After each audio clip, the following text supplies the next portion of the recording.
അസ്സലാമു അലൈക്കും വറഹ്മത്തുള്ളാഹി വബറകാത്ത്. നമ്മൾ ഒരുപാട് സ്വപ്നങ്ങളുടെ വ്യാഖ്യാനമായിട്ട് രോഗങ്ങൾ പറഞ്ഞിട്ടുണ്ട്. മാരകമായ രോഗമെന്നും അല്ലാത്ത രോഗമെന്നും എന്നൊക്കെ നമ്മൾ ഒരുപാട് സ്വപ്നത്തിൻ്റെ വ്യാഖ്യാനമായിട്ട് പറഞ്ഞിട്ടുണ്ട്. പക്ഷേ രോഗം സ്വപ്നം കണ്ടാൽ അതിൻ്റെ വ്യാഖ്യാനം എന്താണ് എന്നുള്ളത് നമ്മൾ ചിലപ്പോൾ ആലോചിച്ചിട്ടുണ്ടാവില്ല. ഇന്ന സ്വപ്നം കണ്ടാൽ ഇന്നത് വരും, ഇന്ന സ്വപ്നം കണ്ടാൽ രോഗം ഉണ്ടാവും നമ്മൾ പഠിച്ചിട്ടുണ്ട് അല്ലേ? അതങ്ങനെ തന്നെയാണ്. നമ്മളൊരു സ്വപ്നം കണ്ടാൽ രോഗം വരണമെന്നില്ല. ചിലപ്പോൾ അങ്ങനെയും സംഭവിക്കാം. രോഗത്തിൻ്റെ വിഷയത്തിലല്ല, മറ്റുള്ള വിഷയങ്ങളിൽ ചിലപ്പോൾ ഒന്ന് കണ്ടാൽ അത് തന്നെ സംഭവിക്കാനും സാധ്യതകളുണ്ട്. ഇപ്പം ഇവിടെ പറയുന്നത് രോഗം സ്വപ്നം കണ്ടാൽ എന്തായിരിക്കും അതിൻ്റെ വ്യാഖ്യാനം എന്നുള്ളതാണ്. ഇതിനെക്കുറിച്ചിട്ട് മഹാനായ ഷേഖ് ഇമാം നാബൽസി എന്നവർ അവിടുത്തെ ഒരു കിതാബിൽ പറയുന്നുണ്ട്. ഒരാൾ രോഗം സ്വപ്നം കണ്ടാൽ അതിൻ്റെ വ്യാഖ്യാനം നിഫാഖ് എന്നാണ്, കാപഠ്യം എന്നാണ് എന്നത്. രോഗവുമായിട്ട് ബന്ധപ്പെട്ട് ഒരുപാട് വ്യാഖ്യാനങ്ങളുണ്ട് കേട്ടോ. അതിന് വ്യക്തികളിലേക്ക് മാറുമ്പോൾ അതിൻ്റെ വ്യാഖ്യാനങ്ങൾ മാറും.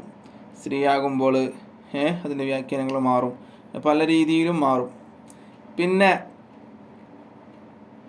ഇനി കൂട്ടുകാരന് അറിയുന്ന ഒരാൾക്ക് രോഗമുള്ളതായിട്ട് സ്വപ്നം കണ്ടാൽ, കൂട്ടുകാരന്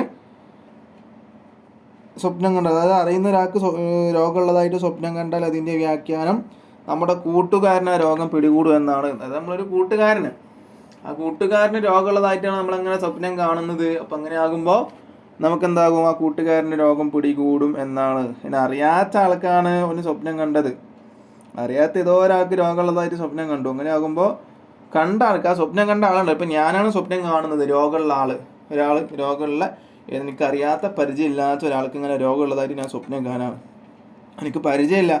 അങ്ങനെ ആകുമ്പോൾ രോഗം എന്താകും, എനിക്ക് പിടികൂടും എന്നുള്ളതാണ് ഇവിടെ വ്യാഖ്യാനമായിട്ട് പറയുന്നത്. തിരിച്ച് കണ്ടാൽ തന്നെ ഉണ്ടാകും എന്നുള്ളത്. അപ്പോൾ കൂട്ടുകാരനെ കണ്ടാൽ കൂട്ടുകാരനെ ആ രോഗം പിടികൂടും, അങ്ങനെ അറിയാത്തൊരാൾക്ക് കണ്ടാൽ ആ സ്വപ്നം കണ്ട ആൾക്ക് പിടികൂടും എന്നുള്ളതാണ് വ്യാഖ്യാനം കേട്ടോ.